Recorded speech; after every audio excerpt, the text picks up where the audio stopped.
श्री राम जय राम जय जय राम ओ।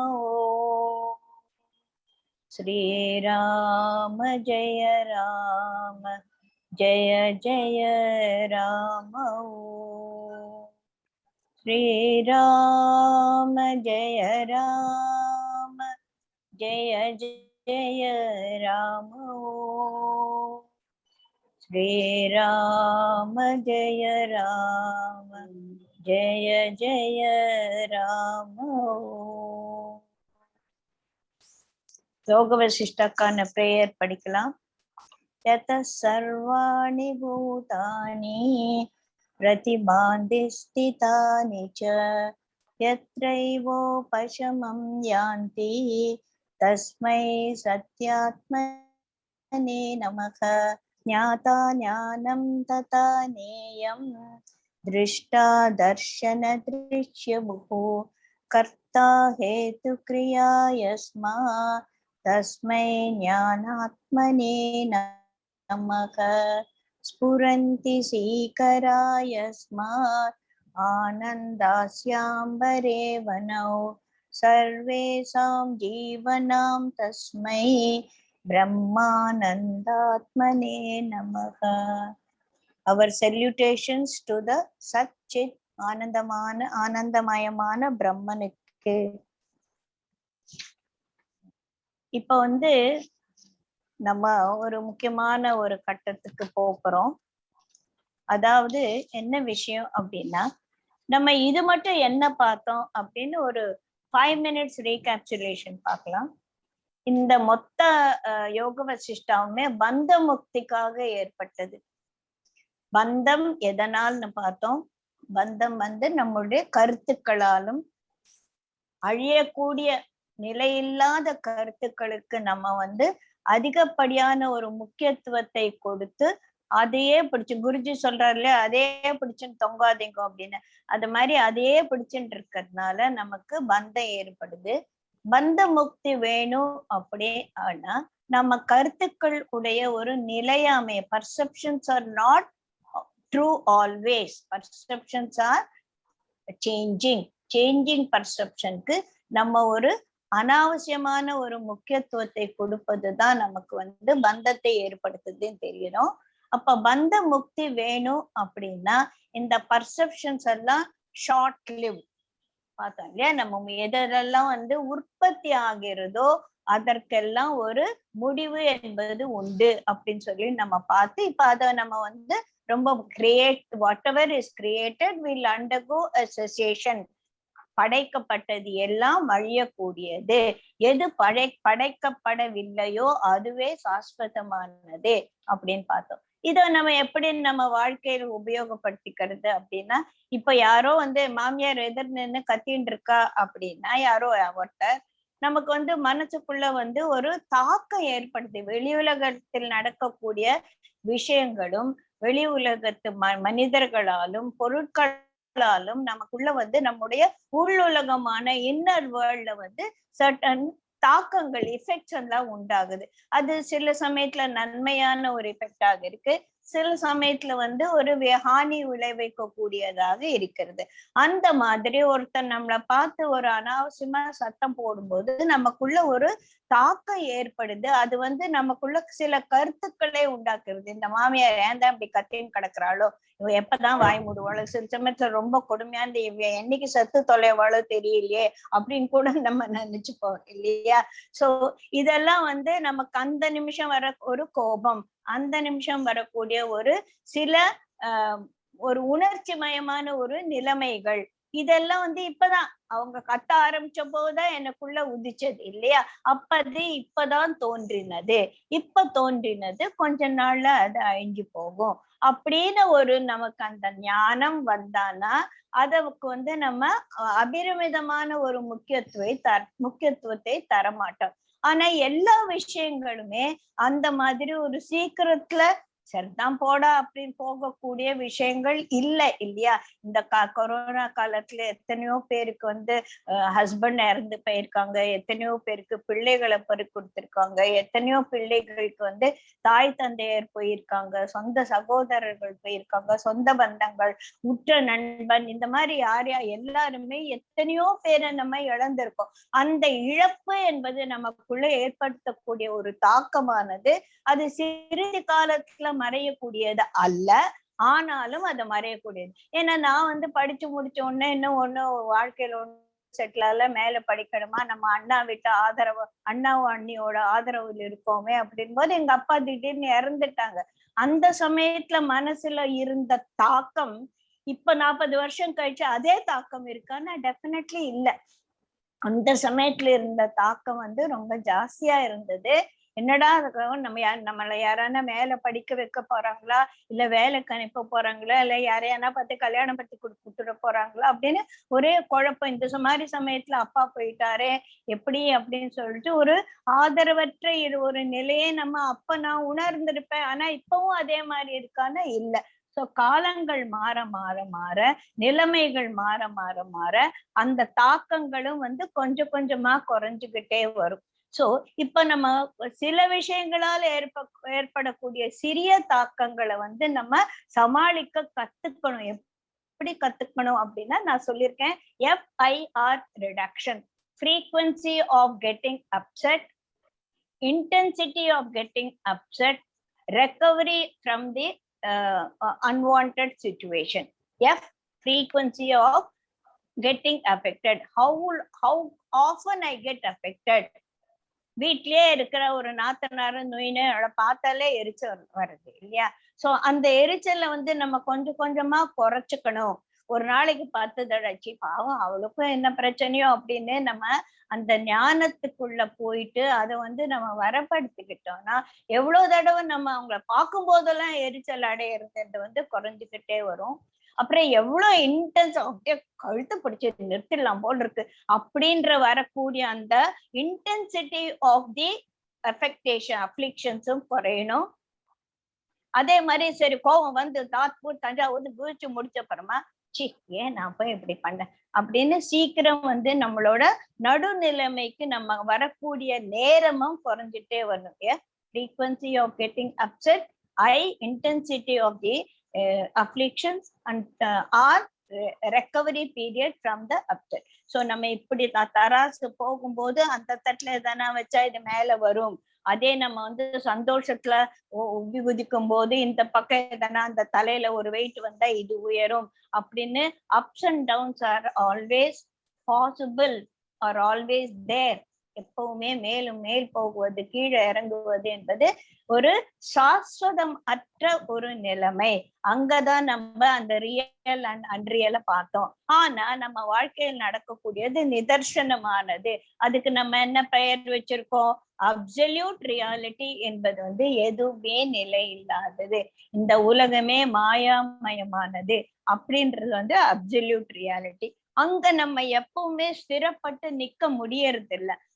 அங்கே இந்த வழிக்கு ஒரு நிமிஷம் அங்க போனா ஒரு நாளைக்கு ஒரு நிமிஷம் அங்க போனா மித்த இருக்கு 24 மணி நேரமும் அப்செட்டா தான் இருக்கும். அதை விட்டு வெளியில தான் இருக்கும். அப்சல்யூட் ரியாலிட்டியில நிக்க முடியறது இல்ல.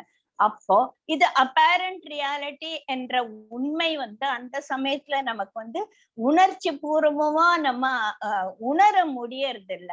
அதுக்காக நம்ம என்ன பண்ணுவோம்? இந்த FIR என்றதை அப்ளை பண்ணி எவ்வளவு சீக்கிரம் திருப்பி நம்ம நிலைமைக்கு போறோம் அப்படின்ற ஒரு ஞானத்தை நம்ம வந்து பழக பழக பழக நமக்கு வந்து அது வரும் அப்படின்னு பார்த்தோம். இதனாலதான் பந்தம் உண்டாவது. பந்த முக்தி வேணும் அப்படின்னா நான் யார் என்பதை புரிஞ்சு கொள்ளக்கூடிய ஒரு ஆத்ம ஞானம் வேணும் அப்படின்னு பார்த்தோம். அப்பதான் வந்து அந்த சீயர் அந்த சீன் டிஃபரன்ஸ் நம்ம பார்த்தோம் இல்லையா? சீயர் யாரு, சீன் யாரு அப்படின்னு எல்லாம் பார்த்தோம். ஐ எம் த சீயர், என்னை தவிர இருப்பது எல்லாமே சீன், பார்க்கக்கூடிய. நான் பார்ப்பவன், மற்றவை எல்லாமே பார்க்கப்படுபவை அப்படின்னு பார்த்தோம். நானுன்னா யாரு? ஜெயஸ்ரீ இல்ல, எனக்குள் இருக்கக்கூடிய ஒரு கான்சியஸ்னஸ், அந்த நான் என்ற இருப்பு, அந்த இருப்பு தான் நானு. அதை தவிர மற்றது எல்லாமே பார்க்கப்படுபவை. seer is சாஸ்வதம், seen is not permanent. Seen எல்லாம் அழியக்கூடியது. என் மனதை என் புத்தியை நான் பார்க்க முடியுமா? பார்க்க முடியும். அப்போ என் மனது, புத்தி, என் அகங்காரமும் பார்க்கப்படுபவை என்ற ஒரு காலத்துல போட்டுடுறோம். சோ பார்ப்பவன் வேறு, பார்க்கப்படுபவை வேறு அப்படின்னு பார்த்தோம். இத புரிஞ்சுக்கிறதுக்காக நம்ம எப்படி அண்ட சராச்சரங்கள் தோன்றின, இந்த படைப்பின் ரகசியம் என்ன அப்படின்னு பார்த்தோம். இந்த படைப்பு படைக்கப்பட்டது, அது எப்படி ஸ்திதியா இருக்கு, அது எப்படி லயமாறுது அப்படின்னு எல்லாம் நம்ம பார்த்தோம். அது நமக்கு புரியாத போதெல்லாம் நம்ம என்ன எக்ஸாம்பிள் எடுத்துட்டோம்? நம்மளோட கனவு உலகம். கனவு என்பது படைக்கப்பட்டது. அதுல வர காட்சிகள் எல்லாம் என் மனதில் படைக்கப்பட்ட காட்சிகள். அந்த மனதில் படைக்கப்பட்ட காட்சிகளை நான் பார்த்து கொண்டிருக்கிறேன். ஆனா அங்க ஒரு மரமோ, ஒரு செடியோ, ஒரு புலியோ, ஒரு சிங்கமோ இல்ல. இதெல்லாம் எப்படி வந்தது? அப்ப பார்த்தது யாரு, பார்க்கப்பட்டது என்ன அப்படின்னு சொல்லிட்டு நம்ம இன்னைக்கு அதை கொஞ்சம் டீட்டெயில்டா புரிஞ்சுக்க போறோம். நம்ம போன தடவை எங்க நிறுத்தினோம் அப்படின்னா, எது படைத்தது இதெல்லாம்? பிரம்மன். அந்த பிரம்மன் யாரு அது எனக்கு தெரியாது. பிரம்மன் எப்படி இருப்பான்? அவன் நேம்லெஸ், ஃபார்ம்லெஸ், ஆப்ஜெக்ட்லெஸ். அந்த மாதிரி இருக்கிற ஒண்ணு விவரிக்க முடியாதது. அது அது அதுன்னு சொல்லும் போது அதை ரெஃபர் பண்றதுக்காக நம்ம சில பேர்களே அதுக்கு கொடுத்தோம். மிருத்தம், ஆத்மா, பரம், பிரம்மா, சத்தியம் அப்படின்னு எல்லாம் அத பேர் வச்சு கூப்பிட்டோம் நம்ம. ஏன்னா அந்த மாதிரி சமயத்துல அதை பத்தி நம்ம பேசும்போது அதுக்கு ஒரு ரெஃபரன்ஸ் கொடுக்கறதுக்காக இந்த மாதிரி எல்லாம் பார்த்து அந்த பேரெல்லாம் எப்படி அதற்கு பொருத்தமாக இருந்ததையும் நம்ம போன கிளாஸ்ல பார்த்தோம். சோ இப்ப அது என்ன பண்ணுச்சு? அதுல இருந்து உண்மை சத்தியமாக இருந்த அந்த உலகத்தில், அந்த பிரம்மத்தில் இருந்து இந்த உலகங்கள் எப்படி தோன்றின? பிரம்மம் எப்படிப்பட்டது நம்ம பார்த்தோம். மாற்றம் அடையாதது, என்றும் உள்ளது. அதில் எந்தவித மாற்றமும் கிடையாது. அதுல பொருள்கள் கிடையாது. அதுல it is beyond time and space and பார்த்தோம். எல்லாத்துக்கும் விட அது என்றுமே இல்லது. அதற்கு நிகழ்காலம், எதிர்காலம், இறந்த காலம் எல்லாம் எப்போ எதுவுமே கிடையாது. சேஞ்ச்லெஸ் திங் இஸ் பிரம்மன் பார்த்தோம். அப்போ ஒரு கேள்வி வருது, அதுல இருந்து இந்த மாற்றக்கூடிய பொய்யான இந்த உலகம், அந்த சத்தியத்தில் இருந்து இந்த பொய்யான உலகம் எப்படி வந்தது அப்படின்னு சொல்லிட்டுதான் பார்க்கும்போது அது ஒரு சங்கல்பித்தது அப்படின்னு பார்த்தா. சங்கல்பிக்கிறது அப்படின்னா ஒரு எண்ணம். இப்ப நான் இருக்கேன், என் மனசுல ஒரு எண்ணம் தோன்றுறது, ஒரு செயல் பண்ணணும் அப்படின்னு எனக்கு ஒரு எண்ணம் வருது. சரி, ஃபார் எக்ஸாம்பிள் நாளைக்கு நவராத்திரி நடக்கிறது, நம்ம வீடெல்லாம் குப்பையா இருக்கே, இதை நான் சுத்தம் பண்ணணும். அந்த சுத்தம் பண்ணணும் என்ற எண்ணம் எனக்குள் தோன்றியது. எனக்குள் தோன்றிய அந்த எண்ணமானது என்னை செயலாக்க செய்கிறது, அது செயல்பட வைக்கிறது. அந்த செயல்படும் போது அந்த இதெல்லாம் நம்ம ரொம்ப டீட்டெயிலா ஆரம்பத்துல பார்த்திருப்போம். இது செயல்படும் போது அந்த செயல் நடக்கிறது. புரியுதுங்களா? அந்த மாதிரி இந்த பிரம்மத்திற்கு ஒரு சங்கல்பம் ஏற்பட்டது. சங்கல்பம் ஏற்பட்ட உடனே பிரம்மம் ஒன்று, அதனுடைய சங்கல்பம் அப்படின்றது ஒன்று, இரண்டு அப்படின்றது இருமைகள் வந்த உடனே இது நல்லது கெட்டது. இப்ப நான் அந்த எனக்கு நம்ம வீட்டை கிளீன் பண்ணணும் அப்படின்ற ஒரு எண்ணம் எனக்கு வந்தது இல்லையா? அதுவே கிளீன் பண்ணும்போது ஏதோ ஒரு சாமானை போட்டு உடைச்சிடுறேன்னா அது தவறா முடியறது. ஃபேனை இதை பண்ண அது டொம்மன் தலையில விழுந்துருச்சுன்னா அது ஒரு பயங்கரமான ஒரு சூழ்நிலையை உண்டாக்கி விட்டது. சோ அது நல்லதாக வருமா அல்லாதாக வருமா அப்படின்று அந்த எண்ணம் தோன்றும் போது இருக்கிறது. Possibilities are there. இந்த எண்ணமானது நல்ல விதமாக முடியும், இந்த எண்ணமானது நல்ல விதமாக முடியக்கூடிய சாத்தியக்கூறுகள் கிடையாது அப்படின்னு போதுவே நல்லதாக முடியும், நல்லது அல்லாமலும் போகும் அப்படின்ற பாசிட்டிவ் அந்த நெகட்டிவ், லைக் அண்ட் டிஸ்லைக் அப்படின்னு சொல்ல அந்த இருமைகள் உண்டாகி விடுகிறது இல்லையா? சோ அந்த எண்ணம் என்ன ஆகுறதுன்னா, எண்ணம் தோன்றும் போது அது it is in a very very subtle form, மிகவும் சூட்சுமமான ஒரு இடத்துல அந்த எண்ணம் உதிக்குது. அந்த சூட்சுமமாவே அந்த எண்ணம் இருந்தானா அது செயலாக்கப்படாது. இல்லையா? அது செயலாக முடிவடையக்கூடிய ஒரு நிலைக்கு அது வராது. சோ அந்த எண்ணம் சட்டிலாக இருக்கக்கூடிய, சூக்ஷ்மமாக இருக்கக்கூடிய அந்த எண்ணம் பருவாக மாறும்போது, கிராசிபிகேஷன் ஆஃப் தி சட்டில் அது நடக்கும் போதுதான் அந்த இடத்துல நமக்கு அது ஒரு முடியக்கூடிய ஒரு காரியமாக உருவெடுக்கும். அதே மாதிரிதான் பிரம்மத்தின் ஒரு சங்கல்பமானது பிரம்மத்தை போன்றே ஒரு சூட்சுமமான நிலையில் இருந்தாலும் அது தன்னை தானே ஒரு கிராசிபிகேஷனுக்கு ஒரு ஏற்பாடு செஞ்சுக்கிட்டது. அது நம்ம போன தடவை லாஸ்டா பட்டோம். Though the process of thinking that very self, the truth, as though becoming gross and appearing different from itself, attains individual existence. அப்பதான் அந்த உலகம் என்ற பூமி என்கிற, அண்டம் என்கிற, யூனிவர்ஸ் என்கிற ஒரு படைப்பு ஏற்பட்டது. இந்த படைப்பு எங்கேந்து வந்தது? படைக்கப்பட்டவன் படைப்பவனில் இருந்து இந்த படைக்கப்பட்டது வந்தது. எப்படி அப்படின்ற என்னடா இது ஒரே குழப்பி தள்ளுறாங்களே, பிரம்மங்கிறாங்க, படைப்புங்கிறாங்க, படைக்கப்பட்டதுங்கிறாங்க, இந்த மாதிரி இருக்கே அப்படின்றது. இதை நம்ம புரியறதுக்காக often we go back to the கனவு. நான் டீப் ஸ்லீப், எனக்கு கனவெல்லாம் ரொம்ப ஆழ்ந்த உறக்கத்தில் இருக்கும்போது படைப்புக்கு முன்னிருந்த நிலைமை, ஸ்திமித கம்பீர அப்படின்னு சொன்னா, there was only a profound stillness. நான் அப்படிதான் தூங்கிட்டு இருக்கேன். profound stillnessல டீப்பா தூங்கிட்டு இருக்கேன். ஒரு அசைவு வருது.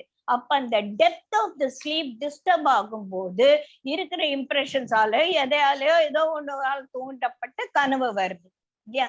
அப்ப அந்த கனவுல கனவு ஆப்ஜெக்ட்லெஸ், நேம்லெஸ், ஃபார்ம்லெஸ் ஆக இருந்த என்னுடைய சித்தத்தில், என்னுடைய கான்சியஸ்னஸில் மைண்ட் என்ற ஒரு இது உருவாகி அந்த மைண்ட்ல காட்சிகள் ஏற்படுத்தப்படுகிறது. எப்படி? அது எங்க ஒரு மரம் நான் நட்டு வச்ச மண்டைக்குள்ள இல்ல.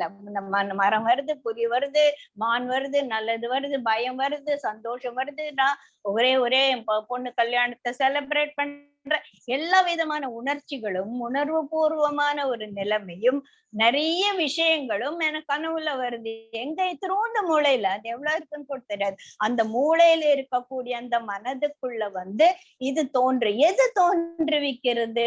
என்னுடைய மனது சூக்ஷ்மமான நிலையிலிருந்து பருப்பொருளான ஒரு மரமாகவும், ஒரு ஓடும் ஒரு புலியாகவும், ஒரு சிங்கமாகவும், எப்படியோ எல்லாம் ஒரு பெரிய பில்டிங் என்னென்னோ எல்லாம் வருது. சோ அதுக்கெல்லாம் அந்த மெட்டீரியல் காசு எதுன்னா உபாதான காரணமும் அதுல இருக்கக்கூடிய ஒரு பொருட்களுக்கான ஒரு மெட்டீரியல் காசும் அதுவா தானாகவே ஆகிறது இல்லையா? அதே மாதிரிதான் பிரம்மத்தின் ஒரு சூக்ஷ்மமான நிலையிலிருந்து பருப்பொருட்களான இந்த உலகமும், அந்த நமக்குள்ள எண்ணங்கள் எல்லாம் வருது. அது எப்படி வருது? கான்சியஸ்னஸால தானே வருது. சூக்ஷ்மமான எண்ணங்களும் உதிக்கின்றன. எங்க இருந்து உதிக்கிறது? பிரம்மம்னா என்ன? Supreme consciousness. அந்த சுப்ரீம் கான்சியஸ்னஸ் தான் எனக்குள்ள என்னுடைய கான்சியஸ்னஸ் ஆக இருக்கிறது. அந்த சுப்ரீம் கான்சியஸ்னஸோட கனவுன்னு நினைச்சுக்கோங்களேன். இந்த அண்டபிண்ட சராச்சரம் எல்லாம் உதித்தது அந்த சுப்ரீம் கான்சியஸ்னோட கனவுன்னு நினைச்சுக்கிட்டேன்னா அது எனக்கு வந்த கனவு மாதிரி. என் கனவு நான் முழிச்ச உடனே இல்ல திருப்பியும் நான் டீப் ஸ்லீப் போனோம்னா காணாம போயிடும். அதே மாதிரி இந்த பிரம்மத்தின் கனவாக தோன்றக்கூடிய இந்த பிரபஞ்சம் என்பது பிரம்மம் தனக்குள் தானே அடங்கும் பொழுது அதுக்கு நம்ம என்ன சொல்வோம்? பிரளயம் சொல்வோம். எல்லாம் போய் அங்கே ஒடுங்கிறது. என் கனவு இருந்து நான் ஆழ்ந்த உறக்கத்துக்கு போன உடனே இந்த கனவில் காணப்பட்ட பொருள்கள் எல்லாம் எங்க போச்சு? அந்த புறா, அந்த சிம்மம் எல்லாம் மண்டையை விட்டு ஓடி போச்சா? இல்ல, அது எல்லாமே எனக்குள்ள ஒடுங்கி போயிடுது. என்னுடைய கான்சியஸ்னஸோட ஒரு பதிவான ஒரு பகுதியான மனதுக்குள் போய் நான் டீப் ஸ்லீப்ல போகும்போது மனதும் காணாம போயிடுது இல்லையா? அப்ப அந்த பிரபஞ்சமே காணாம போகிறதுல அது போய் ஒடுங்கிடுறது. காணாம போச்சு அப்படின்னா இங்க இருந்தது எங்கேயோ போச்சு அப்படிதான் நாம் சொல்லுவோம். அப்ப என்னோட பென்சில் காணோம் அப்படின்னா இங்க இருந்த பென்சில் வேற எங்கேயோ போயிடுச்சு, அதனாலதான் இன்னைக்கு உன்னால் காண முடியவில்லை, அதுதான் காணல அப்படின்னு சொல்றோம். அப்ப அந்த பென்சில் வேற எங்கேயோ இருக்கு. இது அப்படி காணாம போகல, இது என் கனவு காணாம போகல, என் கனவு எனக்குள் ஒடுங்கி விட்டது. ரெண்டுக்கும் வித்தியாசம் புரியுது இல்லைங்களா? காணாம போச்சுன்னா இங்க இல்ல வேற எங்கேயோ போச்சு. அந்த பக்கத்து வீட்டு பையன் எங்கேயோ காணாம போயிட்டான்னா அவன் பக்கத்து வீட்டுல இல்லையே தவிர வேற எங்கேயோ இருக்கு, அதுதானே காணாம போச்சுன்னு சொல்றதுக்கு நமக்கு புரிஞ்ச ஒரு அர்த்தம். இது அந்த மாதிரி காணாம போகல. பிரளயம் வரும்போது எல்லாமே அந்த பிரம்மத்துக்குள் ஒடுங்கி விட்டதே தவிர பிரம்மத்தை விட்டு எங்கேயோ ஓடி போயிடல. புரியுதுங்களா? அதே மாதிரிதான் என்னோட கனவு வந்த காட்சிகளும் என்னுக்குள் ஒடுங்கி விட்டது. எப்போ? நான் ஆழ்ந்த உறக்கத்தில் மறுபடியும் போகும்போது.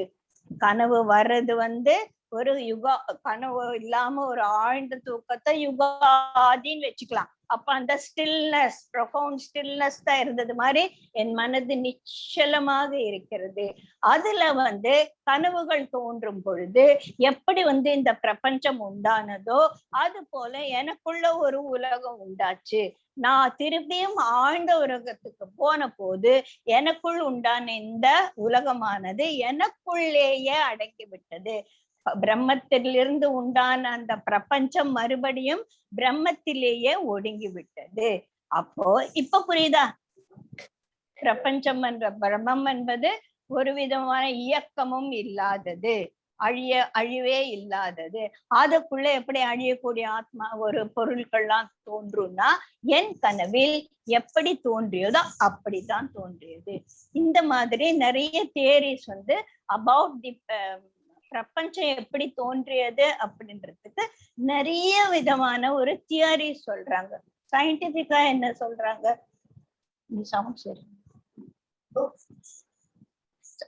சயின்டிபிக்கா என்ன சொல்றாங்கன்னா, there was a black hole. Black hole, let us equate it to the before the யுகா ஆதி. எல்லாமே கருப்பா இருந்தது இல்லையா? அதுல இருந்து ஒரு பிக் பேங் உண்டாச்சு, அதுல இருந்து பிரபஞ்சம் தோன்றியது, வெடித்து சிதறியது அப்படின்னு சொல்லுவோம். இப்ப நம்ம பட்டாசு வெடிச்சான்னா அதுல இருந்து நிறைய துகள்கள் வருது இல்லையா? அந்த துகள்கள் எல்லாம் அது ஃபோர்ஸ் இருக்கிற தூரத்துக்கு போகுது. சிலது பக்கத்து ரோட்ல வச்சா நம்ம வீட்டுக்குள்ள கூட விழுறது இல்லையா? அது எவ்வளவு தூரம் போகுன்றது அதற்கு கொடுக்கப்பட்ட அந்த விசையை பொறுத்து இருக்குது. Depends upon the force. ஆனா அந்த ஃபோர்ஸ் முடியுது. ஃபோர்ஸ் ஏன் முடியுது அப்படின்னா, there are two forces, gravitational force and the frictional force. இங்க பட்டாசு வெடிக்கும் போது இந்த ஏர் அட்மாஸ்பியர்ல இருக்கிற காற்றுல ஒரு ஃப்ரிக்ஷன், எதிர்ப்பு சக்தி அதற்கு வருவதனால அந்த ஃபோர்ஸ் முடிஞ்ச அந்த விசை முடிஞ்ச உடனே அது ஒரு இடத்துல விடுது. ஆனா அண்டத்துல ஸ்பேஸ்ல ஏற்பட்ட அந்த பிக் பேங் என்பது துகள்களாக அது போயிட்டே இருக்குன்னு சொல்றாங்க. இன்னும் சொல்றாங்க இல்லையா? பிரபஞ்சம் இன்னும் எக்ஸ்பேண்ட் ஆயிட்டே இருக்கு. அதுல இருந்து வெடித்து சிதறிய அந்த துகள்கள் இன்னும் அது அதே போன ஒரு டைரக்ஷன்லயே போயிட்டே இருக்கு அப்படின்னு சொல்லுவாங்க இல்லையா? இன்னும் இன்னும் அந்த பிளாக் ஹோல்குள்ள அந்த பக்கம் போனா இன்னொரு பிரபஞ்சம் இருக்குன்னு சொல்றாங்க. there is a simultaneous existence of 11 universes. ஒரு தியரி கூட நம்ம படிச்சிருக்கோம் இல்ல? அதெல்லாம் பார்க்கும்போது சொல்லுவாங்க, நான் ஒரு புக்ல படிச்சேன், இப்ப நம்ம இந்த ரூம்ல இருக்கோம்னா இது ஒரு பிரபஞ்சம், இதோட பேரலல் பிரபஞ்சம் இங்கே இருக்காமா. அப்ப இங்கே இருக்கு, இங்கே ஒரு பிரபஞ்சம் இருக்கு. அதுக்கு இந்த பிரெட் ஸ்லைஸ் தான் எக்ஸாம்பிள் சொல்லுவாங்க. First bread slice, last bread slice நம்ம பிரபஞ்சம்னா நடுவுல இருக்கிற ஸ்லைசஸ் மாதிரி நிறைய யூனிவர்ஸ். இதெல்லாம் தியரி. யாரு இதெல்லாம் ஏதோ சயின்டிபிக்கா ப்ரூவ் பண்ணிருக்காங்களே தவிர these are all different theories. இந்த தியரி எல்லாம் ஆக்சுவலா வேதத்துல எந்த தியரியுமே நீ ஒத்துக்காத, எல்லா தியரியும் நீ கேளு அப்படின்னு தான் சொல்லியிருக்கு. ஆனா ஞானிகளான ரிஷிகள் அவங்க கிட்ட வரக்கூடிய அந்த ஒரு ஸ்டூடெண்ட் வருவாங்க, ஒரு சீக்கர் வருவான் இல்லையா? அந்த சீக்கரோட மனோநிலையை பொறுத்து அவன் எந்த கேள்வி கேட்கிறானோ அதை பொறுத்து நம்ம எக்ஸ்பிளனேஷன் கொடுப்பேன். நேத்து அந்த குட்டி பசங்க கேள்வி கேட்டா அவங்களுக்கு ஏத்த மாதிரி தானே நம்ம பதில் சொல்றோம் இல்லையா? அந்த மாதிரி வரக்கூடிய ஒரு சீக்கரோட ஒரு சிஷ்யனோட மனோநிலையை பொறுத்து அந்தந்த ஞானிகள் அவர்களுக்கு குருவாக அமையும் போது அதுக்கேற்ற தியரிஸ சொல்றாங்க. நிறைய தியரிஸ் இருக்கு. அதே வந்து பெரிய பெரிய அத்வைத்தத்துல சொல்ற தியரிய வசிஷ்ட அத்வைத்தம் ஒத்துக்காது, விசிஷ்ட அத்வைத்தம் சொல்ற தியரிய மதம் ஒத்துக்காது. இதெல்லாம் தவிர பிரம்மமே கிடையாது அப்படின்னு சொல்லக்கூடிய ஜைன புத்த மதங்களும் இருக்கு. இதெல்லாம் அப்புறமா வந்து கபில மதம் வந்து ஒண்ணுமே கிடையாதுங்கிறது, சாங்கிய மதம் எல்லாமே இல்லைங்கிறது, க்ஷணிகத்துவம்ன்றது ஒரு ஆட்டம் தான் முக்கியம், பிரம்மம் முக்கியம் கிடையாது அப்படின்னு சொல்லு. இந்த மாதிரி நிறைய தியரிஸ் எல்லாம் இருக்கு. இந்த தியரி எல்லாம் எது ரைட்டு எது தப்புன்னு நம்ம எப்படி சொல்றது? ஒண்ணுமே வேண்டாம். பிரம்மம் இருந்தது, அதுல இருந்து பிரபஞ்சம் தோன்றியது. சரி, நான் இருந்தேன், நான் ஆழ்ந்து தூங்கிட்டு இருந்தேன், எனக்கு கனவு வந்தது. எனக்கு கனவு எப்படி வந்தது? நான் கனவு பத்தி நிறைய தியரிஸ் எல்லாம் படிச்சு சொல்லியிருக்காங்க, நிறைய புக்ஸ் எல்லாம். இதனால கனவு வருது, உன்னோட பாஸ்ட் இம்ப்ரெஷன் இன்னைக்கு கனவா வந்தது, வேற இதெல்லாம் வந்து யோசிச்சு இன்னைக்கு எனக்கு என்ன பாஸ்ட் இம்ப்ரெஷன் கனவா வரப்போகுது, இப்படிதான் வருமா, நான் யோசிச்சா கனவு கண்றேன் கிடையாது. It all happens, just it happens. அதே மாதிரிதான் இந்த பிரபஞ்சம் தோன்றியது, இட் ஹேப்பன். முதல்ல சத்தியலோகத்துல இருந்து எத்தனை 1000 வருடங்களுக்கு அப்புறமா திரேதாயுகம் வந்தது, யாருக்கு தெரியும்? தெரியாது. வந்தது இப்ப கலியுகம் உண்டாகி இருக்கிற கலியுகம் வந்து இந்த பிரபஞ்சத்தின் பேரு வந்து இப்ப கலியுகம் நம்ம வச்சுட்டு இருக்கோம், அவ்வளவுதான். இதெல்லாம் இதோட நம்ம கனவு காட்சிகள் மாதிரியே வச்சுட்டு புரிஞ்சுட்டு நம்ம போயிட்டே இருக்க வேண்டியதுதான். இதெல்லாம் இருக்கக்கூடாது, இதெல்லாம் எப்படி வந்தது அப்படின்னு கேள்வி கேட்டானே. இப்ப பெரிய ஓஷன் சமுத்திரம் இருக்கு இல்லையா? அதுல வந்து அலைகள் தோன்றுது. அலைகளையும் சமுத்திரத்தையும் பிரிக்க முடியாதது. அப்போ அலைகள் தான் சமுத்திரம், சமுத்திரம் தான் அலையா ஆச்சு அப்படின்னு ஒரு கருத்தை நம்ம வச்சுட்டோம்னா, அதே மாதிரி நான் என்னோட கான்சியஸ்னஸ் தான் எனக்கு கனவா வந்தது, கனவில் வந்த பொருட்கள் எல்லாம் என்னுடைய கான்சியஸ்னஸின் பிரதிபிம்பங்கள் கூட சொல்லக்கூடாது, அதுல இருந்து வந்தவைகள் தான் அப்படின் போது என் கனவுல வந்த மரமும் வேறு, நான் வேறா? கிடையாது இல்லையா? என் கனவில் வந்த காட்சிகளும் எனக்கு அப்பாற்பட்டது அல்ல. என் அப்பாற்பட்டது, என்னை தவிர எனது கனவு காட்சிகளும் கனவில் ஏற்பட்ட ஒரு பொருள்களும் கனவில் நான் கண்ட காட்சிகளும் என்னை தவிர வேறு என்றால் அதை என்னிலிருந்து பிரிக்க முடியணும் இல்லையா? புரியுதுங்களா? நான் என்னோட கான்சியஸ்னஸ் நான் பிரிச்சு போட முடியாது. அந்த கான்சியஸ்னஸ்ல தோன்றிய எண்ணங்களையோ அந்த கருத்துக்களையோ நான் வெளியில எடுத்து பார், இதுதான் என் கருத்து அப்படின்னு காட்ட முடியுமா? நானே எக்ஸ்பிளைன் பண்ணாதான். அப்ப கூட நான் எக்ஸ்பிளைன் பண்ணத நீ உன்னுடைய கருத்துக்கு ஏத்த மாதிரி, உன்னுடைய புரிதலுக்கு ஏற்ற மாதிரிதான் நீ அதை கற்பனை பண்ணிப்ப, அதை புரிஞ்சுக்குவ. அந்த மாதிரி என் கனவு வந்து நான் வந்து சொல்லலாம், எனக்கு இந்த மாதிரி கனவு வந்தது அந்த மாதிரி கனவு வந்ததுன்னு சொல்லலாம் முடிய, அந்த காட்சிகளை என்னிலிருந்து நான் பிரித்து இதோ நான் என்ன கனவு வந்தது பாரு, நான் டிவில போடுறேன் நீ எல்லாம் பாரு அப்படின்னு பிரிக்க முடியாது. அப்படின்னா என்ன?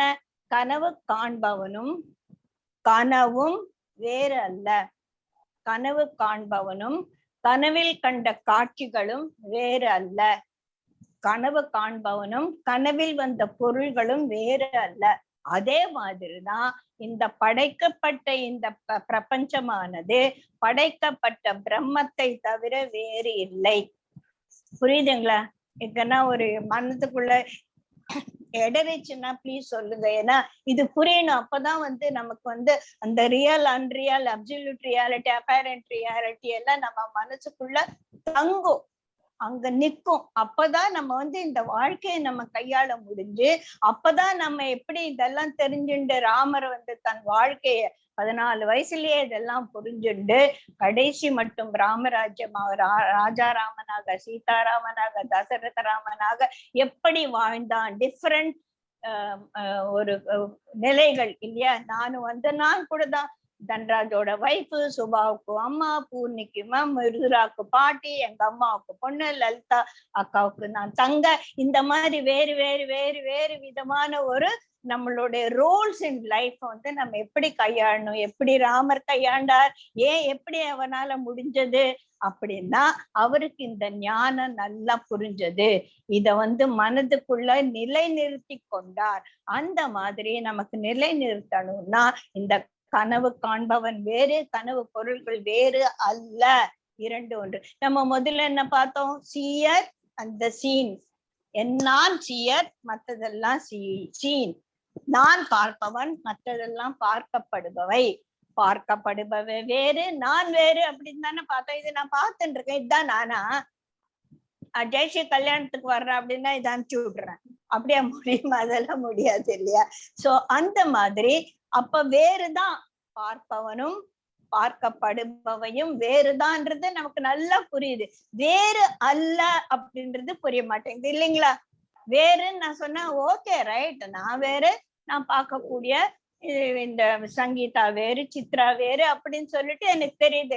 சித்ரா தான் ஜெயஸ்ரீ, ஜெயஸ்ரீ தான் சித்ரா. எனக்கு பதிலா நீ போய் கெமிஸ்ட்ரி கிளாஸ் எடு அப்படின்னா முடியுமா? முடியாது இல்லையா? சோ வேறுதான், நான் வேறு, நீ வேறுதான்.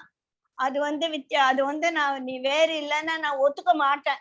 ஆனா ஏதோ ஒரு நிலையில வேறு அல்ல, எந்த ஒரு நிலையில வேறு அல்ல. இப்ப நான் சொன்னேன் இல்லையா, கனவு காண்பவனும் காணப்படும் பொருள்களும் வேறு அல்ல அப்படின்னு. அது எப்போ கனவு அது எனக்கு புரியுது, நான் கனவு காண்றேன், அது வந்து என்னோட கனவுல அந்த திங்ஸ் எல்லாம் என்ன சார்ந்ததுதான், எனக்கும் அதுக்கும் வித்தியாசம். அது நல்லா புரியும். அப்போ பிரம்மம் படைத்த இந்த பிரபஞ்சமும் வேறல்ல, பிரம்மமும் வேறல்ல. அத ஓரளவு புரியுதுமா, சரி ஒத்துக்கிறேன், நீ சொல்ற இல்ல, எல்லாரும் அப்படிதான் சொல்லிருக்கா, நான் ஒத்துக்கிறேன், ஓகே ரைட், அது கரெக்ட் தான், இதெல்லாமே காண்பவையாவும் பிரம்மமே அப்படின்னா ஓகே சரி. அதுக்கு என்ன பண்ண சொல்ற அப்படின்னா, அது எப்ப நமக்கு பகவான் கிருஷ்ணர் என்ன சொல்றாரு பகவத்கீதையில, நீ பார்ப்பது எல்லாம் நான் தான், நீ பார்ப்பது எல்லாமே என்னுடைய இதுதான், என்னுடைய ஒரு பகுதி தான் அப்படின்னு சொல்லிட்டு நீ புரிஞ்சுக்க போகும்போதுதான் உனக்கு இந்த வாழ்க்கையே புரியும் அப்படின்னு சொல்றாரு இல்ல பகவத்கீதையில. இல்லாம நீ பார்ப்பது எல்லாமே நான் தான், ஒரு நாம அந்த 10வது அத்தியாயத்துல வரும் இல்லையா, ஒரு அரச மரமாக இருப்பது நான், மரங்களில் நான் அரச மரமாக இருப்பேன், மனிதர்களில் நான் அர்ஜுனனாக இருக்கிறேன். அப்ப மத்தவங்களாம் யாரு? பிசாசா? இல்ல அப்படின்னு சொல்லிட்டு எல்லாத்துலயுமே சிரேஷ்டமான, அப்ப சிரேஷ்டமானது எல்லாம் நான் தான் அப்படின்னா எல்லாமே சிரேஷ்டமானதுதான் அப்படின்ற ஒரு மனநலவே நமக்கு புரியும் போது, சிரேஷ்டமானது எல்லாம் நான் தான்னா நான் ஒத்துக்கிறேன், ஏன் நானும் சிரேஷ்டமானவன், என்னுடைய ஆத்மா மிகவும் சிரேஷ்டமானது. இது எப்ப புரியும் அப்படின்னா, இந்த நான் என்பது இந்த உடல் அல்ல, நான் என்பது என்னுடைய செல்ஃப், என்னுடைய சோல். அதுக்கும் நம்ம வந்து நிறைய பேரெல்லாம் வச்சிருக்கோம் இல்லையா? இது புரியாம போறதுக்கு அந்த மேஜிக்கல் பவர் எது? அந்த மேஜிக்கல் பவர் பிரம்மத்தினுடைய அந்த சங்கல்பமானது ஒரு மேஜிக்கல் பவர் ஆகி இதையெல்லாம் வந்து அது உண்டு பண்ணுச்சு. அப்போ இதெல்லாம் எதனால நம்மளா எந்த மாதிரி, எதனால இதுக்கெல்லாம் ஒரு தனி இருப்பு இருக்கா இல்லையா அப்படின்னு பார்க்கும்போது இதற்கெல்லாம் ஒரு தனியான ஒரு இருப்பு கிடையாது. இருப்புன்னா எக்ஸிஸ்டன்ஸ் கிடையாது. எதுக்கு எக்ஸிஸ்டன்ஸ் கிடையாது? எனக்கே எக்ஸிஸ்டன்ஸ் கிடையாது. எப்போ எனக்குள் இருக்கிற கான்சியஸ்னஸ் வெளியில ஏறும்போது எனக்கு இருப்பு கிடையாது. அப்போ நான் என்பது இருக்கிறேன், ஐ ஆம் அப்படின்றது என்னுடைய இருப்பு. இந்த இருப்பு எப்ப இல்லாம போகும் அப்படின்னு, எப்பவுமே இல்லாம போகாது. அப்புறம் நீ சத்து போயிட்டா இந்த உடல் தான், படைக்கப்பட்ட இந்த உடல் அழியுமே தவிர படைப்புக்கு அப்பாற்பட்ட என்னுடைய சித்தமானது அழியாது. அந்த சித்தம் தான் நான். இப்ப நீங்க அந்த லெவல்ல போய் நிக்கும் போது என்னுடைய சித்தமும் உங்களுடைய சித்தமும் அந்த பரம்பிரம்மத்தின் ஒரு பகுதி தான் இல்லையா? சுப்ரீம் கான்சியஸ்னஸோட ஒரு ஆஸ்பெக்ட் தான் நம்மளோட கான்சியஸ்னஸ். எப்படி நம்ம சொல்லிக்க இந்த ரூம்ல இருக்கிற ஸ்பேஸும் அந்த ரூம்ல இருக்கிற ஸ்பேஸும் வேற இல்லை. ஆனா இது ஹால்னு சொல்லுவேன், அது டைனிங் ஹால்னு சொல்லுவேன், அது பெட்ரூம்னு சொல்லுவேன். எது பிரிக்கிறது? இந்த 4 செவர்கள் தான் பிரிக்கிறது. அப்ப நானும் சித்ராவும் ஒண்ணு அப்படின்னு சொன்னா எப்ப ஒத்துக்க முடியல? சித்ரா சித்ரா என்ற பெயர் வைத்த இந்த உடலுக்குள் இருக்கும் வரையிலும், என்னுடைய சித்தம் ஜெயஸ்ரீ என்ற இந்த உடலுக்குள் இருக்கும் வரையும் நீ வேறு நான் வேறு தான். ஆனா நாங்க 2 பேருமே இந்த உடலை விட்டு வெளியில வரும்போது நம்ம சித்தமாகி விடுகிறோம், கான்சியஸ்னஸ் ஆகி விடுகிறோம். அதுல நம்ம நிறைய பார்த்திருக்கோம். அதை சுத்தி ஒரு அவித்யா மலம் எல்லாம் இருக்கும்போது ஒன்னா சேர முடியாது, தனித்தனியாவே. சோ நம்ம பியூரிஃபை ஆகும்போது அதுதான் இப்ப அடுத்த ஒரு முக்கியமான ஒரு ஸ்லோகத்துல என்ன பாக்குறோம் அப்படின்னா, the names and forms. இதுக்கு சித்ரான்ற ஒரு பேரு, அவங்க ஃபேரா இருக்காங்க. இதுக்கு ஜெயஸ்ரீன்ற ஒரு பேரு, இவங்களுக்கு ஒரு விதமான உடல் அமைப்பு, வேறு உடல். So the names Chitra, Jayashree, Sangeetha, Lalitha என்ற பேர், name and forms, and all these things happen because of the boundaries. And அந்த பவுண்டரி தான் நான் நினைச்சிருக்கேன். இந்த வீட்டுக்கு போற 4J ஜமால் அபார்ட்மெண்ட் தான் பேரு. 4J Jamal apartment hall, 4J Jamal apartment kitchen அப்படின்னு அதுக்கு தனித்தனியான பெயர்கள் கிடையாது. இந்த பெயர்களும் இந்த உருவங்களும் தான் நமக்கு வேறுபடுத்தி காட்டுகிறது. அதற்கு காரணம் அவித்யா, சம்ஸ்கிருதி, மோகா, பந்தோ, மாயா, மலம், தமக, இதி நாமானி தஸ்யாச்ச கல்பிதானே பவந்தி. இதெல்லாம் அந்த மாதிரி தன்னை கல்பனை பண்ணிக்கிறது. நான் ஜெயஸ்ரீ அப்படின்னு நான் உறுதியா நம்புறேன். நீதான் ஜெயஸ்ரீயும் சித்ரா ஒண்ணுதான், நீ இந்த வேலை பண்ண முடியாது. ஏன்னா we are still inside the boundary. As long as this boundary exists, we don't feel the togetherness with people. But if you go to the conscious level, and if you understand, if you are residing or if you are stabilized in the unconditional love, which is our nature, then we will be to certain extent be able to see everything is the same. சொல்லுவோம் இல்லையா, எனக்கு உதச்சா எனக்கு வலிக்குதுன்னா அவளுக்கும் வலிக்கும். அப்ப நான் எனக்கு வலிக்க கூடாதுன்னா அவளுக்கும் வலிக்க கூடாது. அப்ப நான் அந்த யூனிபிகேஷன் ஆஃப் இந்த சித்தம் ஏற்படும் பொழுதுதான் எல்லாரும் ஒன்று இல்லையா. இப்ப கிளிய ஒருத்த அம்பு போட்டு கொஞ்சம் அது சொத்துன்னு மரத்துல அழகா கீக்கின்னு மரத்துல கத்திட்டு இருந்தது. யாரோ ஒருத்தன் அதை ஷூட் பண்ண அது சொத்துன்னு கீழே விழும்போது நம்ம மனசு பதறுது. எது பதறுது அப்படின்னா, இந்த உடம்பு இல்ல, மனசு இல்ல, அதற்குள் இருக்கிற அந்த ட்ரூத், அந்த சத்தியம். ஐயோ இந்த சத்தியம், அந்த சத்தியம் இருந்த ஒரு பவுண்டரி உடைஞ்சு போச்சே அப்படின்னு சொல்லிட்டு வருத்தப்படு. அப்போ அந்த கிளியோட உடம்புக்காக நம்ம வருத்தப்படல, அந்த கிளியோட கான்சியஸ்னஸ்க்காக நம்ம வருத்தப்படுறோம். சோ இந்த வருத்தம் என்பது ஒரு கம்பேஷன், கருணை, ஜீவகாருண்யம். கருணைன்னு சொல்லுவோம்.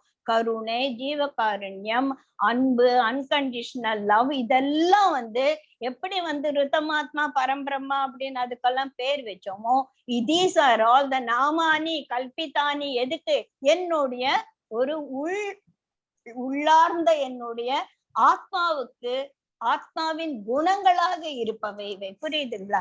இப்ப அந்த குணங்கள், இப்ப நான் உட்கார்ந்து இருக்கேன், நான் என்னோட குணத்தை எல்லாம் நான் எக்ஸ்போஸ் பண்ணிட்டு மேனிஃபெஸ்ட் பண்ணிட்டு இருக்கிறது இல்ல.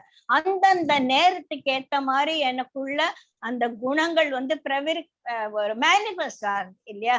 அந்த மாதிரி if in a particular situation, if my consciousness expresses love, then I am understanding, I am in my conscious being. அப்பதான் நான் கான்சியஸ் பீயிங்கா இருக்கிறேன். அது மட்டும் நான் ஜெயஸ்ரீயா இருக்கேன். அப்போ அந்த ஜெயஸ்ரீ 72 வயசு, இந்த சைஸு, இந்த கலரு, இது எல்லாம் காணாம போய் நேம்லெஸ், ஃபார்ம்லெஸ், ஆப்ஜெக்ட்லெஸ் செல்ஃபான ஆகும்போது அதனுடைய குணமான எல்லா இடத்திலும் சர்வ வியாபியா இருக்கக்கூடிய அந்த மனோநிலை வரும்போது என்னால எல்லாரும் ஒண்ணு அப்படின்னு உணர முடியும். அந்த இடத்துல நம்ம நிலையா நிற்கணும். அதுதான் நம்மளோட அறிவு, நம்மை பற்றிய உண்மையான அறிவு. அது இல்லாம போகுதுதான் அவித்யா. சம்ஸ்கிருதி அப்படின்னா இந்த உலக வாழ்க்கையில சுழன்று சுழன்று சுழன்று நான் யாருன்னே நான் மறந்து போறேன். அதனால எனக்கு மோகம் வருது, டெல்யூஷன். அதனால எனக்கு பந்தம் வருது. இந்த மாயா உலகத்தை எனக்கு நிஜம் போல என்ன காண்பிக்கிறது. புரியுதுங்களா? சோ அப்சல்யூட் ரியாலிட்டிய மறந்து போயிட்டு இந்த அப்பேரண்ட் ரியாலிட்டி தான் அப்சல்யூட் அப்படின்னு சொல்லிட்டு நம்ம இருக்கக்கூடியதுதான் அந்த மாயை நம்மளுடைய ஞானத்தை மறைக்கிறது. அந்த மாய வலைக்குள்ள அடிக்கடி மாட்டிக்கிறோம். எதனாலன்னா நம்மளோட கான்சியஸ்னஸ்ல அந்த பியூரிட்டி இல்ல. கான்சியஸ்னஸ் பியூரா ஆக ஆக ஆக இந்த எல்லாமே ஒன்றுதான் என்ற ஒரு நிலையில we will be able to get established in the realm of the true love. புரியுதா? சோ அது நம்ம பிராக்டிஸ் பண்ண பண்ண பண்ண பண்ண நமக்கு அது வரப்படும். நமக்கு அது வந்துதான் ஆகணும். புரியுதுங்களா? சோ இதுக்கெல்லாம் நிறைய வித்தியாசங்கள், நம்ம நிறைய எக்ஸாம்பிள்ஸ் எல்லாம் நம்ம சொல்லுவோம் இல்லையா?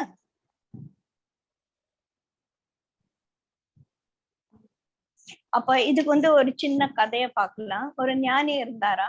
அவர் தங்க சிஷ்யரோட குரு தன் சிஷ்யரோட போயிட்டே இருக்கும்போது அவனை கண்டா பிடிக்காதவன் அவனை கட்டையில மண்டையில போட்டு அந்த குருவை நல்லா அடிச்சிடுறார். குரு பாவம் என்னவோ அவர் கொடுக்குற சாப்பிட்டுட்டு இருக்கக்கூடிய ஒரு பூஞ்சியான உடம்பு இல்லையா, அவர் பொத்துன்னு அடிச்ச உடனே பொத்துன்னு மயக்கம் போட்டு விழுந்துடுறாங்க. சிஷ்யர்களுக்கெல்லாம் ரொம்ப மனசு வருத்தம் ஆயிடுறது.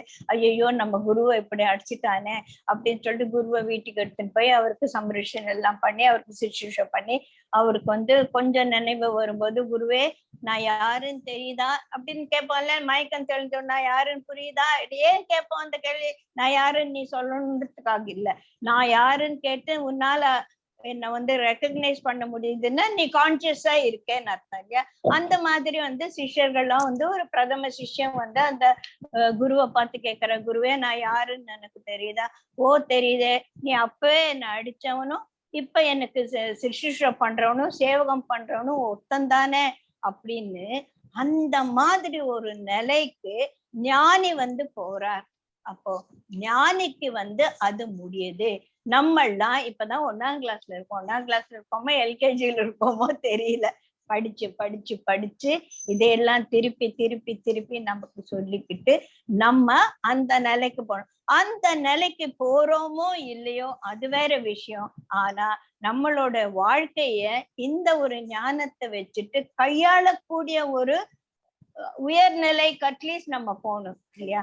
இத வச்சுட்டு நம்ம இந்த எது அவித்யா, எது அஸ்மிதா, ராகா, துவேஷா, அபினிவேஷா எல்லாம் நம்ம பதஞ்சலி யோக சூத்திர படிச்சிருக்கோம்ல. அவித்யா இக்னரன்ஸ், ராகா அட்டாச்மெண்ட், துவேஷா வெறுப்பு, அபினிவேஷா ஆசை, இந்த உடல் மேல ஒரு பற்று, இதெல்லாம் இருக்கிறதுனாலதான் நம்ம அந்த பந்தம் என்ற வலை, அந்த மாய வலையில மாட்டி மாட்டி மாட்டி மாட்டி திருப்பி திருப்பி திருப்பி அந்த பந்தத்துக்குள்ள வரும்.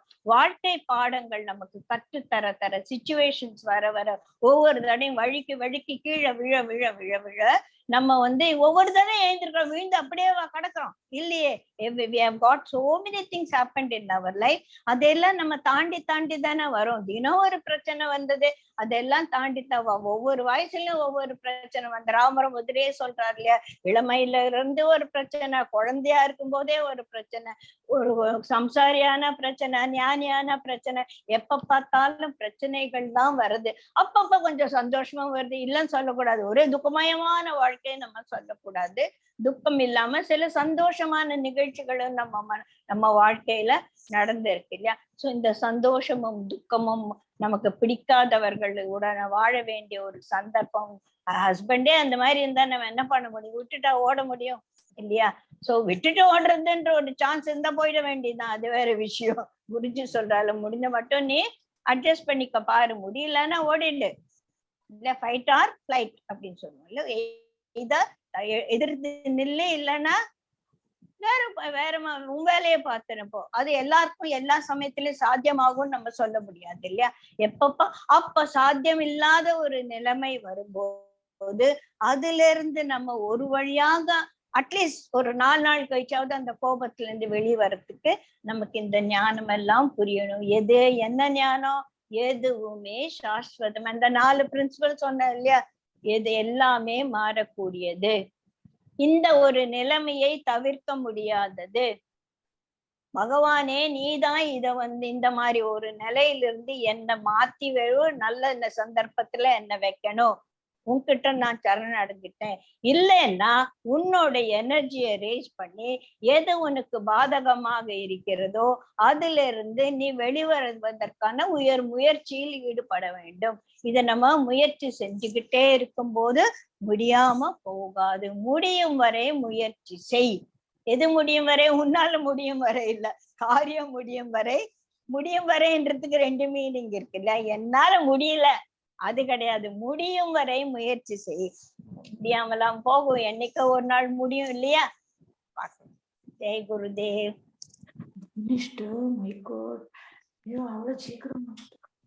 எதனா புரியலன்னா, எதனா ஒரு கருத்து கஷ்டமா இருந்துச்சுன்னா நீங்க கேட்கலாம்.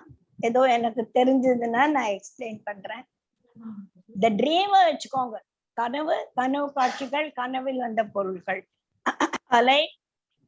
அலையும் சமுத்திரமும் வேறல்ல, ஆனா அலைதான் சமுத்திரம், சமுத்திரத்தான் அலை உண்டாகிறது.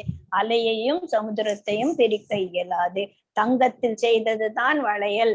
வளையல் என்பதற்கு தங்கம் இருந்தாதான் வளையல். எனக்கு தங்கம் வேண்டாம், வளையல கூடு அப்படின்னா வளையல தங்கத்துல இருந்து பிரிக்க முடியும். நிறைய எக்ஸாம்பிள் பார்த்துக்கோம். தாமரை அழகான ஒரு நிறமுடையது. தாமரை என்னால் தூக்கின்னு போக முடியாது. இந்த கலர் எனக்கு ரொம்ப பிடிச்சிருக்கு, அதை நான் வீட்டுக்கு எடுத்துட்டு போறேன்னா முடியாது. மல்லிப்பூ வாங்க எனக்கு காசு கிடையாது, ஆனா மல்லிப்பூ வாசனை எனக்கு வேணும், வாசனை மட்டும் கொடுமா அப்படின்னா கொடுப்பாங்களா? சோ இது மாதிரிதான் பிரம்மமும் பிரபஞ்சமும் அப்படின்னு புரிஞ்சுக்கிட்டு நான் இந்த பிரபஞ்சத்தை சேர்ந்தவள், அப்ப நானும் பிரம்மமும் வேறல்ல. seer and the seen become the same. இது புரிஞ்சுக்கிறது புரியுமே தவிர இதிலேயே நிலப்பட்டு எல்லாம் ஒன்றாக பார்க்கக்கூடிய ஒரு மனோநிலை, ஒரு மன முதிர்ச்சி, ஒரு ஞானத்தின் ஒரு பிரவாகமாக நமக்குள்ள பொங்கும் போதுதான் அது சாத்தியம். இப்ப சாத்தியம் இல்லதான் ஒத்துக்கலாம். நம்ம என்னால சாத்தியம், ஜெய்ஷியால சாத்தியம், என்னால சாத்தியம் இல்லைன்னு நினைக்காதீங்க. என்னாலயும் சாத்தியம் இல்லை. ஆனா இதெல்லாம் நடக்கக்கூடியதற்கான சாத்தியக்கூறுகள் இருக்கிறது என்பதை மட்டும் முதல்ல நம்ம புரிஞ்சுக்கலாம். அதுல கொஞ்சம் கொஞ்சமா LKG, UKG, first standard, primary school, high school அப்படின்னு சொல்லி நம்ம தாண்டி போகிறதுக்கு முயற்சி செய்யணும். அதுக்கு என்ன வேணும்னு பார்த்தோம்? Self effort. செல்ஃப் எஃபர்ட் எப்படி இருக்கணும்? With right understanding. ஃபர்ஸ்ட் லெசன்னே போயிடலாம் திருப்பியும். ரைட் அண்டர்ஸ்டாண்டிங்கோட செல்ஃப் எஃபர்ட் போடணும். செல்ஃப் எஃபர்ட் போடுறதுக்கு நமக்கு ஞானம் இல்லைன்னா ஞானம் இருப்பவங்கள பார்த்து போய் அணுகி அவங்க கிட்ட இருக்கணும். அந்த 4 கேட் கீப்பர்ஸ் இருக்காங்களா, நம்ம வாழ்க்கையில ஒரு திருப்தி இருக்கணும், நம்ம செல்ஃப் என்கொயரி இருக்கணும், இதெல்லாம் பார்த்தோம் இல்லையா. சத்சங்கம் இருக்கணும்.